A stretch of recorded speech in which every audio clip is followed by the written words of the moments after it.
নমস্কাৰ পুনৰবাৰ স্বাগতম জনাইছোঁ মোৰ ইউটিউব চেনেল প্ৰিয়ংকাছ কিটচেনলৈ আৰু আজি মই বনাবলৈ লৈছোঁ চুজি কেকৰ কাৰণে 2 কাপ চুজি লৈছোঁ 1 কাপ ময়দা লৈছোঁ আৰু 1 কাপ চেনি লৈছোঁ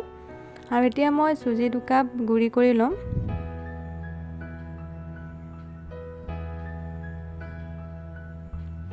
গুড়ি কৰা হৈ গৈছে চুজিখিনি আৰু এতিয়া এটা বাটি লৈছোঁ বাটিটো চুজিখিনি দি দিছোঁ আৰু এতিয়া দিছোঁ চেনিখিনি মই গুড়ি কৰি লোৱা নাই আৰু দিছোঁ 1 কাপ গাখীৰ ভালদৰে লৰাই দিছোঁ আৰু ইয়াতে অলপ গাখীৰ দিব লাগিব দেখিব পাৰিছে অলপ ডাঠ হোৱা যেন লাগিছে আৰু ইয়াতে মই একেটা কাপৰে আধা কাপ গাখীৰ দিছোঁ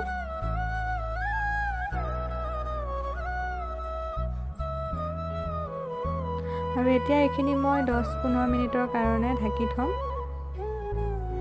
দেখিব পাৰিছে 10 মিনিট হৈ গৈছে আৰু এতিয়া মই এটা বাটি লৈছোঁ বাটিটোত এতিয়া চুজিখিনি দি দিছোঁ আৰু এই চেনিখিনিও পুৰা মিক্স হৈ গ'ল চুজিখিনিৰ লগতে আৰু এতিয়া লৈছোঁ ৰিফাইন একেটা কাপৰে আধা কাপ ৰিফাইন লৈছোঁ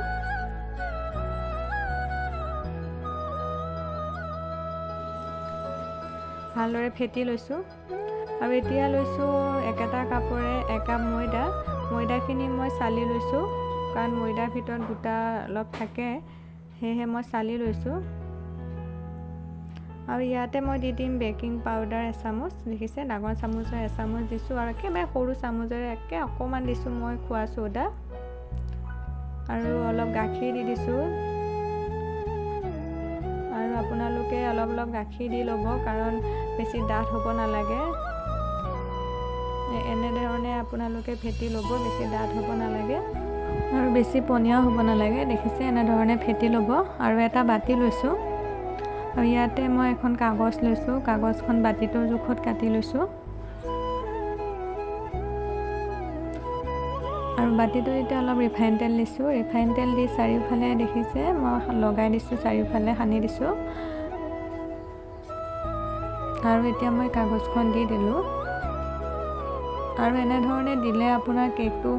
উলিয়াবলৈ সুবিধা হয় যেতিয়া কেকটো হৈ যায় তেতিয়া সোনকালে ওলাই যায় আৰু এতিয়া এইখিনি মই দি দিম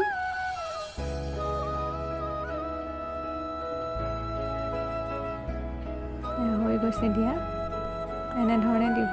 আৰু এতিয়া মই গেছটো জ্বলাই দিছোঁ আৰু কেৰাহী পাতি দিছোঁ মই কেকটো কেৰাহীতে বনাম প্ৰায়ভাগ মই কেক কেৰাহীতে বনাওঁ আৰু এয়া হ'ল নিমখ মই আগতে ব্যৱহাৰ কৰা নিমখ হয় ইয়াৰ নিমখৰ সলনি আপোনালোকে বালিও ব্যৱহাৰ কৰিব পাৰিব আৰু এডাল ষ্টেণ্ড লৈছোঁ ষ্টেণ্ডৰ সলনি আপোনালোকে ষ্টীলৰ যদি প্লেট আছে প্লেটো ব্যৱহাৰ কৰিব পাৰিব এতিয়া মই গেছটো চিমত দি দিছোঁ দেখিব পাৰিছে চিমত দিছোঁ আৰু এতিয়া মই বাটিটো দি দিছোঁ আৰু ঢাকি দিছোঁ দেখিব পাৰিছে ঢাকি দিছোঁ আৰু এতিয়া আধা ঘণ্টা বেছি 45 মিনিটেই লাগিব আপোনালোকে দেখিব পাৰিছে অলপ ফুলিয়ে গৈছে কেকটো আৰু এতিয়া ৰঙচুৱা হৈ গৈছে আৰু এখন চুৰিৰ সহায়ত মই কেকটো চাইছোঁ দেখিব পাৰিছে চুৰিত লাগি অহা নাই আৰু কেকটো হৈ গৈছে আৰু যদি চুৰিত লাগি আহে তেনেহ'লে অলপ সময় লাগিব বাটিটো ৰিফাইন আৰু কাগজখন ধুনীয়াকৈ লগাই দিয়াৰ কাৰণে কেকটো ওলাই অহাত সুবিধা হৈছে দেখিব পাইছে সোনকালে ওলাই আহিছে কেকটো আৰু এতিয়া মই ধুনীয়াকৈ কাটি লৈছোঁ আৰু বহুত সফ্ট হৈছে এয়া দেখিছে বহুত সফ্ট হৈছে আৰু এতিয়া কাটি ল'ম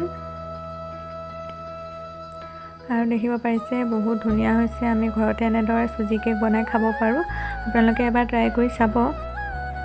যদি আপোনালোকৰ ভিডিঅ'টো চাই ভাল লাগিছে তেনেহ'লে প্লিজ মোৰ ভিডিঅ'টো লাইক কমেণ্ট শ্বেয়াৰ আৰু মোৰ চেনেলটো ছাবস্ক্ৰাইব কৰি দিব আৰু আগলৈও আপোনালোকলৈ মই নতুন ৰেচিপি ভিডিঅ' আগবঢ়াই থাকিম